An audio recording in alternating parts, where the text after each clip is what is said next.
अस्सलामु अलैकुम रहमतुल्लाहि व बरकातुहू।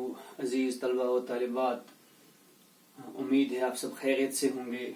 हम अपने दुरूस के सिलसिले को आगे बढ़ाते हुए आज का टॉपिक रिफ्लेक्स एक्शन, इस पे थोड़ी बहुत गुफ्तगू हम करेंगे और आपको इंशाल्लाह इसके बारे में जानकारी देकर आपके इस चैप्टर का इख्तिताम फरमाएंगे।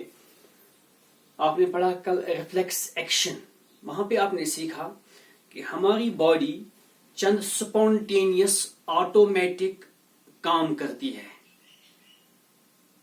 जिन कामों के करने में, जिन मूवमेंट्स के करने में, जिन एक्शंस के करने में बॉडी के पास ऑप्शन नहीं होता, विल नहीं होता है, विदाउट विल। और ये spontaneous automatic responses, mechanical responses जो होते हैं, we does not involve the will of the organism, उनको हम कहते हैं बेटा रिफ्लेक्स एक्शंस। रिफ्लेक्स एक्शन अगर आपको याद होगा, मैंने आपको पढ़ाया था functions of nervous system. Functions of nervous system में मैंने आपको सिखाया था उसकी दूसरी फंक्शन कि it receives the stimulus, it interprets the stimulus and it sets a particular response for the stimulus. तो रिफ्लेक्स एक्शन एक ऐसा ही काम है। आप देख लीजिए, है क्या reflex arc? It's the path traveled by the impulse. The path traveled by the impulse during a reflex action is known as reflex arc. The path traveled by the impulse during reflex action is known as reflex arc. Reflex arc भी इसको क्यों कहते हैं वो भी आपको इंशाल्लाह आगे आगे समझाया जाएगा। जो नर्व इम्पल्स जो पाथ ट्रेवल करती है ड्यूरिंग ए रिफ्लेक्स एक्शन, उस इम्पल्स के पाथ को हम रिफ्लेक्स आर्क कहते हैं। जो न्यूरॉन्स होते हैं आपस में मिलकर बनाते हैं नर्व। आपने पढ़ा न्यूरॉन के स्ट्रक्चर में, न्यूरॉन की एक सेल बॉडी होती है, बहुत सारे डेंड्राइट्स होते हैं, एक एक्सॉन होता है। डेंड्राइट्स जो है they carry impulse towards cyton, towards soma, towards cell body, and axon जो है it carries nerve impulse away from the cell body. तो ये देखिए, आप थोड़ा बहुत आप समझ लीजिए बात को। जब जो यहाँ पे सेंस ऑर्गन है, sense of touch, suppose thigmo receptor जिसको मैंने आपको बताया था, यहाँ पे थिग्मो रिसेप्टर है, वो ये आपका टच, आपका हॉटनेस, कोल्डनेस जिसको आप टच करेंगे, स्टिमुलस जिसको आप कहते हैं, उसको टच करेगी। जैसे ही इसको टच करेगी तो इसके जो डेंड्राइट्स है they will carry the information to the cyton, cyton will make a nerve impulse, it will set an impulse and the impulse will move through the axon। और यहाँ पे दूसरा होगा, मैंने बताया था आपको, दो न्यूरॉन्स के दरमियान जो जंक्शन होता है, जो बहुत कम गैप होती है, इसको हम कहते हैं nerve synapse. It is of the order of some 2000 angstroms, बहुत छोटी गैप होती है। और यहाँ पे direct contact between terminal arborisation और जो डेंड्राइट्स है उनके दरमियान डायरेक्ट कांटेक्ट नहीं होता है, बल्कि बहुत छोटी गैप होती है of the order of 2000 angstroms. तो जैसे ही इम्पल्स आता है तो वहां पे न्यूरोट्रांसमीटर सिक्रीट होते हैं। एक न्यूरोट्रांसमीटर जो अक्सर सिक्रीट होता है उसको हम कहते हैं स्टाइलकोलिन। और आपने पढ़ा nephrine and epinephrine, they are also neurotransmitters. तो चूंकि न्यूरोट्रांसमीटर सिक्रीट होता है from one neuron to another neuron, इसलिए आप याद रखेंगे जो नर्व इम्पल्स है इट इज यूनिडायरेक्शनल। जो यहां से इम्पल्स आएगी यहां तक, आप समझ मेरी बात, यहां से जाएगी यहां तक। तो जो नर्वस इम्पल्स लाती है फ्रॉम बॉडी टू ब्रेन, इनको हम कहते हैं सेंसरी नर्वस एंड इनको हम कहते हैं सेंसरी न्यूरॉन्स। और जो नर्वस यहां से रेस्पॉन्स ले जाते हैं वापस, ये these carry sensory impulse, these nervous carry motor impulse, इनको हम कहते हैं मोटर नर्वस या मोटर न्यूरॉन्स। और कुछ होते हैं मिक्सड, वो भी आप सीखेंगे इंशाल्लाह आगे, जिनमें आता भी है और जाता भी है एक ही नर्व में, उनका मिक्स्ड न्यूरॉन्स कहते हैं, मिक्स्ड नर्वस कहते हैं। आप देख लीजिए अगर हम देखेंगे रिफ्लेक्स एक्शन, रिफ्लेक्स आदत में 5 चीजें आती है. It comprise of 5 components, comprises of 5 components. Number A receptor,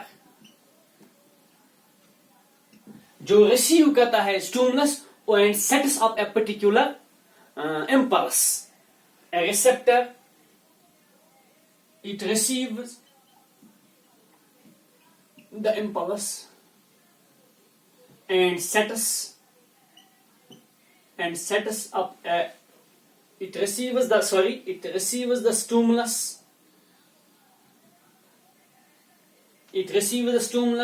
and sets up a particular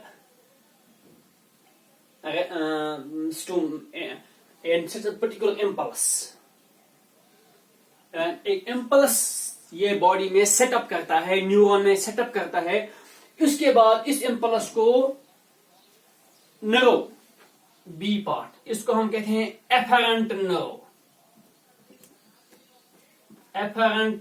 nerve या सेंसरी नर्व.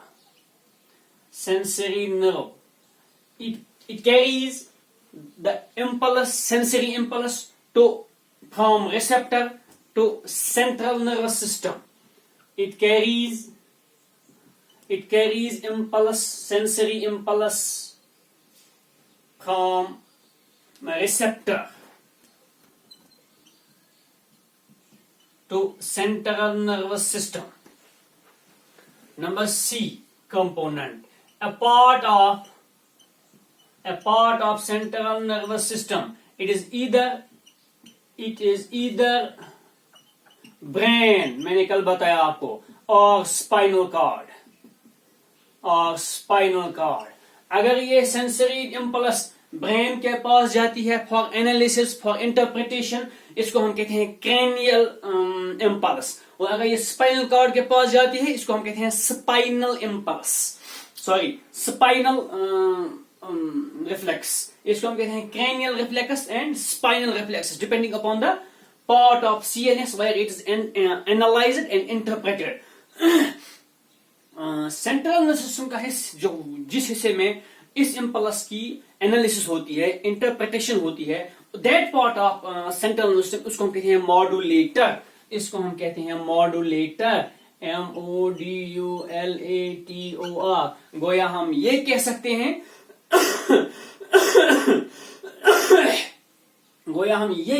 हैं कि आधे इम्पल्सेस में brain acts as a modulator, आधे इम्पल्सेस में spinal cord acts as a modulator. इसके बाद है बेटा इफरेंट नर्व. ये होती है बेटा motor in nature, motor nerve. It carries motor impulse from CNS to effector. And third part is effector. Effector होता है बॉडी का वो पार्ट जहां पे ये इम्पल्स टर्मिनेट होता है, जहां पे स्टिमुलस दिया जाता है, जहां पे रेस्पॉन्स दिया जाता है. जो सपोज आप देख लीजिए, ये चीज हार्ट है, मैंने इसको टच किया, जैसे आप टच करते हैं इसको रिसेप्टर रीड करता है, एनालाइज, इसको रिसेप्टर इसकी वजह से एक इम्पल्स, एक सेंसरी इम्पल्स सेटअप करता है, जो न्यूरॉन्स के जरिए, एफरेंट आर्टरी या सेंसरी नर्व के जरिए ब्रेन या स्पाइनल कॉर्ड के पास जाता है. वहां पे उसकी एनालिसिस होती है, इंटरप्रिटेशन होती है. उसके बाद दूसरी नर्व जो है, जिसको एफरेंट नर्व कहते हैं, मोटर नर्व, वो वापस आती है, वो इस मसल को मूव करवाती है. एकदम से आप अपना हाथ ऊपर खींच लेते हैं, एकदम से आप अपना हाथ वहां से उचक लेते हैं, चाहे हार्ड सरफेस हो, चाहे चुभने वाली चीज हो, आप अपनी बॉडी को उसके नुकसान से बचाते हैं. तो effector, the part of body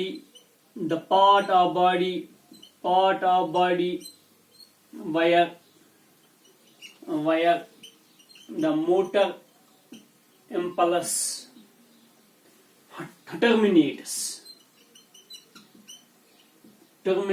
and a specific response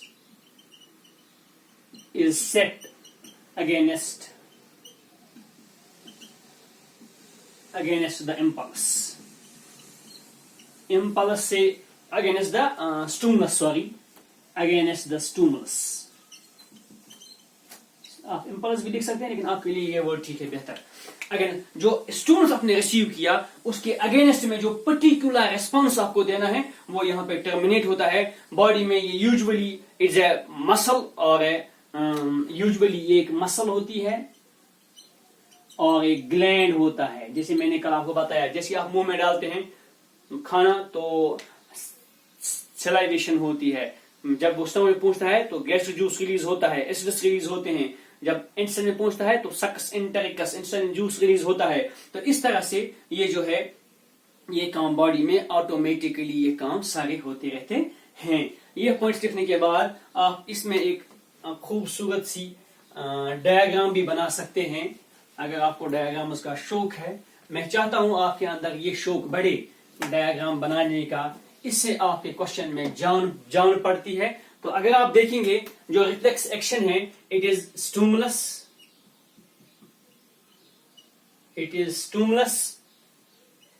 receptor, शाबाश, मॉड्यूलेटर, शाबाश,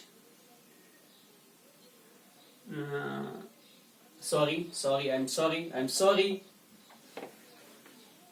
स्टिमुलस रिसेप्टर, सेंसरी नर्व, या इसको आप कहते हैं एफरेंट नर्व. इसके बाद ये रेस्पॉन्स जाएगा तो मॉड्यूलेटर से होके आएगा, शाबाश बेटा, मोटर नर्व, इफरेंट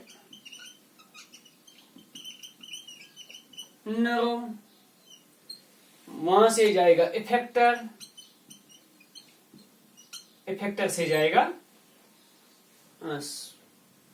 इफेक्टर पे क्या होगा, वहां पे रेस्पॉन्स पहुंचेगा,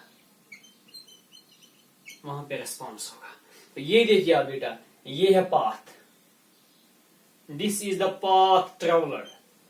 This is the path traveled by nerve impulse during reflex action, and this path is called as reflex arc. समझ गए होंगे आप इंशाअल्लाह.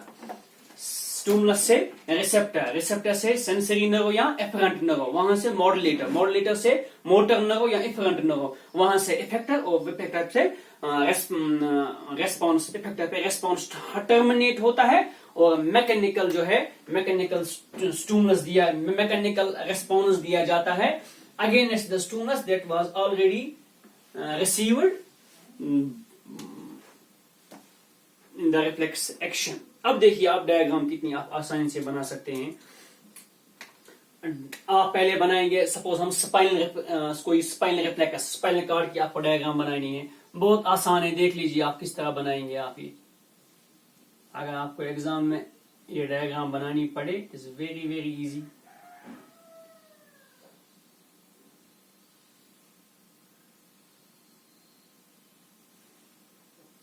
ये देख लीजिए आप, ये आपको बनाना है ऐसे.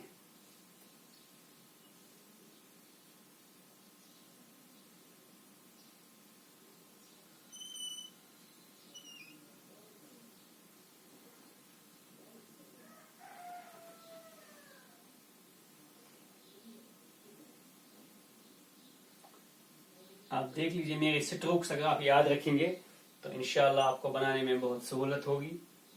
It will be very very easy for you अगर आप स्ट्रोक्स याद रखेंगे.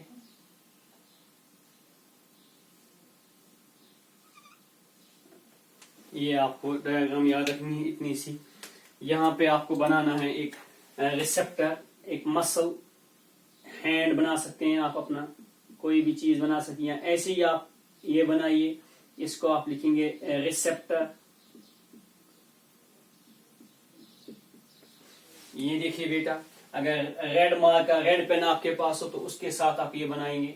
ये रिसेप्टर से उठेगी सेंसरी नर्व, ये जाएगी बेटा मॉड्यूलेटर में। ठीक, मॉड्यूलेटर में से उठेगी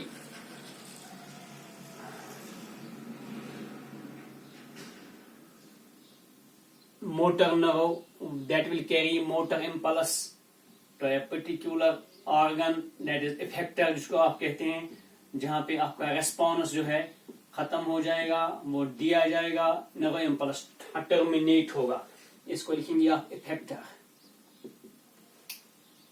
इफेक्टर, ये देखिए आप, यहाँ पे नर्व इम्पल्स हुआ सेटअप, यहां से गया ये, इसको आप कहेंगे सेंसरी नर्व या एफरेंट नर्व।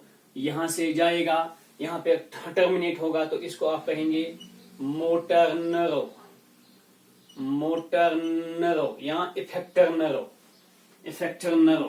तो this is central nervous system का एक part, spinal cord, spinal cord. यहां पे मैं आपको एक और बात बताता चलूं, ये है इसमें सेंसरी इम्पल्स, इसमें आप लिखेंगे मोटर इम्पल्स, मोटर इम्पल्स। ये देखिए बेटा, ये जो पाथ है, ये जो पाथ है, this is reflex arc, the path traveled by impulse, the path traveled by impulse during a reflex action is called as reflex arc. यहाँ पे सेंट्रल नर्वस सिस्टम में जो कुछ न्यूरॉन्स होते हैं, जो सेंसरी न्यूरॉन और मोटर न्यूरॉन को आपस में कनेक्ट करवाते हैं, ताकि इंफॉर्मेशन, इम्पल्स इनसे यहां से यहां तक जा सके आफ्टर मॉड्यूलेशन। इनको हम कहते हैं रिले न्यूरॉन्स, रिलेइंग न्यूरॉन्स या कनेक्टर न्यूरॉन्स भी आप इनको कह सकते हैं, रिले न्यूरॉन्स। जो थैलमस है, थैलमाई ऑफ ये जो आपकी बॉडी में होता है ना, मैंने आपको बताया था डाइनसेफलॉन, उसके सेल्स को हम कहते हैं थैलमाई। तो जो थैलमाई है, उसके जो मैक्सिमम न्यूरॉन्स है, they act as relay neurons in the body to pass message from sensory nerves to motor nerves. तो इतनी सी डायग्राम अगर बनाएंगे आप, इतना डिस्कशन आप याद रखेंगे इसमें, तो इंशाल्लाह you will get maximum marks. अगर ये क्वेश्चन, यूजुअली जब ये क्वेश्चन पूछा जाएगा, तो what is reflex action and reflex arc, ये दोनों क्वेश्चंस आपको इकट्ठे बताए पूछे जाएंगे। तो आप पहले रिफ्लेक्स एक्शन के बारे में पहले लिखेंगे, इसके बारे में थोड़ी बहुत जानकारी जो मैंने आपको कल दी, उसके बाद ये रिफ्लेक्स आर्क और ये डायग्राम और वो 5 पॉइंट्स जो इसको कॉन्स्टिट्यूट करते हैं। तो इंशाल्लाह you can get easily maximum marks out of it. With this, we have completed our this topic. So tomorrow we will recapitulate and make some important pointers, and I will get the textbook and we will discuss the text questions from this chapter. Wassalamu alaikum wa rahmatullahi wa barakatuhu.